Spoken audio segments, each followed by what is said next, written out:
ఇవాళ అన్నా క్యాంటీన్కి వచ్చి బ్రేక్ఫాస్ట్ చేయడం జరిగింది. ఇవాళ ఆ రోజు నందమూరి తారక రామారావు గారు ₹2 బియ్యం అని ఇన్స్పిరేషన్ తీసుకుంది మన చంద్రబాబు నాయుడు గారు ఇవాళ అన్నా క్యాంటీన్ మళ్ళీ రీఓపెన్ చేయడం ఎంతో సంతోషంగా ఉంది.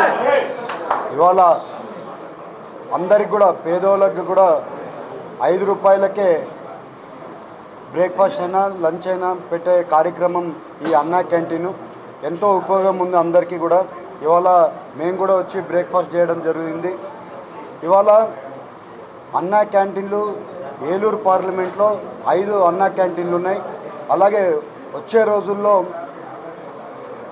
ఈవెన్ జంగారెడ్డిగూడెంలో కూడా ఒక అన్నా క్యాంటీన్ రాబోతుంది. అలాగే ఇవాళ 103 అన్నా క్యాంటీన్లు ఉన్నాయి. అలా వచ్చే రోజుల్లో ఇంకా 100 అన్నా క్యాంటీన్లు